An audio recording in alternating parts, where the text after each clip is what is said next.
उनको ना फांसी होनी चाहिए, जिन्होंने ये किया उनको तुरंत फांसी दे दो। बिल्कुल तुरंत जो है उनकी फांसी की सजा मिलनी चाहिए। हमें चाहते हैं कि जो हमारी बेटी के साथ हो किसी के साथ ना हो, यही चाहते हैं। यही सरकार से हमारी मांग है कि आगे इसे बढ़ावा ना दिया जाए, इसको सख्त से सख्त सजा दी जाए और फांसी से अलावा कुछ नहीं।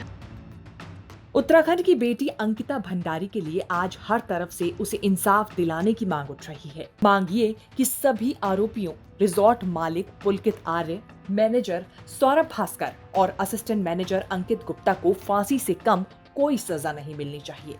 अंकिता अब इस दुनिया में मौजूद नहीं है, लेकिन दूसरी तरफ उनका परिवार और चाहने वाले अभी भी इस हकीकत को एक्सेप्ट नहीं कर पा रहे हैं। अंकिता का परिवार बेहद गरीब है और डोब श्रीकोट के एक छोटे से घर में रहता है। जब से अंकिता की मौत की खबर सामने आई है, तब से पूरे गांव में मानो मातम सा पसर गया है। सभी का रो रो कर बुरा हाल है। अंकिता की मौत के मामले में अब SIT गठित कर दी गई है, जो इस पूरे मामले की जांच करेगी। बता दें कि 19 साल की अंकिता भंडारी की मौत के बाद सबसे गहरा सदमा उसकी मां को लगा है, तो वहीं पिता वीरेंद्र भंडारी और बाकी परिजन बेटी के लिए न्याय की मांग कर रहे हैं।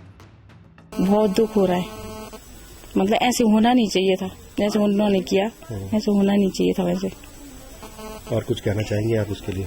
हाँ भाई, बोलना तो चाहती हूँ, क्योंकि उनको ना फांसी होनी चाहिए, जिन्होंने ये किया उनको तुरंत फांसी दे दो। हमें चाहते हैं कि जो हमारी बेटी के साथ हो किसी के साथ ना हो, यही चाहते हैं। यही सरकार से हमारी मांग है कि आगे इसे बढ़ावा ना दिया जाए, इसको सख्त से सख्त सजा दी जाए और फांसी से अलावा कुछ नहीं। बता दें कि अंकिता भंडारी का परिवार कोविड-19 के बाद से ही अपने पैतृक गांव डोब श्रीकोट में ही रह रहा था। पहले ये परिवार पौड़ी में रहता था। कोरोना काल में काम धंधा छिन जाने के बाद भंडारी परिवार अपने पैतृक गांव आ गया। अंकिता की पढ़ाई पौड़ी के एक अच्छे और प्रतिष्ठित स्कूल में हुई। अंकिता पढ़ाई में बहुत अच्छी थी और 12वीं में कॉमर्स के साथ अंकिता ने 88% हासिल किए थे। ये वही अंकिता थी जो परिवार की जिम्मेदारियां और खुद के कुछ सपने संजोए गांव से बाहर निकली थी। बेहद गरीब परिवार से ताल्लुक रखने वाली 19 साल की अंकिता भंडारी हमेशा से ही परिवार को सहारा देना चाहती थी और इसके लिए होटल मैनेजमेंट की पढ़ाई करने देहरादून वो पहुंची। यहाँ से कोर्स पूरा करने के बाद अंकिता खुद के पैरों पर खड़े होने का सपना लिए अगस्त महीने में वनंतरा रिजॉर्ट पहुंची। यहाँ से उसे नौकरी भी मिल गई, जिसके बाद अंकिता और उसका परिवार काफी खुश था। इस रिजॉर्ट में अंकिता रिसेप्शनिस्ट के तौर पर काम कर रही थी।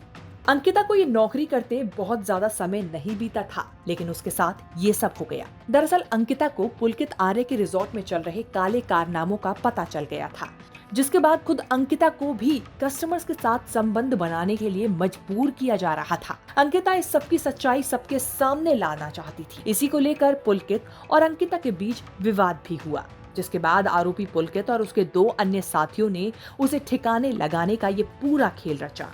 दरअसल इस मामले में वेश्यावृत्ति की बात सामने आ रही है और खुद DGP ने भी इस बात को बताया है कि पुलकित के रिजॉर्ट में आने वाले कस्टमर्स के साथ अंकिता को संबंध बनाने के लिए मजबूर किया जा रहा था।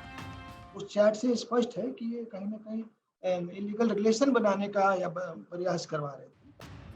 आपको बता दें कि अंकिता बीते 18-19 सितंबर से ही गायब थी। पुलिस और SDRF की टीमें जिला पावर हाउस के पास शक्ति नहर में सर्च ऑपरेशन चला रही थी और यहीं से अंकिता का शव भी बरामद हो गया। पोस्टमार्टम के बाद शव को परिजनों के हवाले कर दिया गया है। इस मामले में पुलिस ने बताया है कि 18 सितंबर की शाम को पुलकित और अंकिता का रिजॉर्ट में झगड़ा हुआ था, जिसके बाद पुलकित ने अंकिता को ऋषिकेश ले जाने का प्लान बनाया। आरोपियों के साथ हुई पूछताछ में पुलिस को आरोपी सौरभ भास्कर ने बताया कि सभी लोग बैराज होते हुए एम्स के पास पहुंचे। लौटते समय अंकिता और पुलकित एक स्कूटी पर थे। मैं और अंकित साथ में आए। हम बैराज चौकी से करीब 1.5 किलोमीटर पहुंचे तो पुलकित अंधेरे में वहीं रुक गया था और हम भी रुककर शराब पीने लगे। इस दौरान अंकिता और पुलकित में एक बार फिर विवाद हो गया। सौरभ ने बताया कि अंकिता हमें अपने साथियों के बीच बदनाम करती थी, हमारी बातें अपने साथियों को बताती थी कि हम उसे कस्टमर्स के साथ संबंध बनाने के लिए कहते हैं।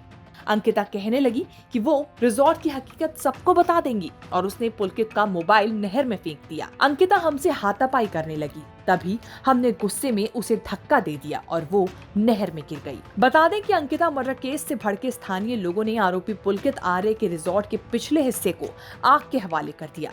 रिजॉर्ट के पीछे बनी आरोपी की अचार बनाने की फैक्ट्री को भी स्थानीय लोगों ने आग के हवाले किया लोगों ने पहले यहाँ तोड़फोड़ की और फिर फैक्ट्री में आग लगाई। अंकिता की मौत के मामले में लोग इस वक्त इतने गुस्से में हैं कि आरोपियों को फांसी की सजा देने की मांग कर रहे हैं।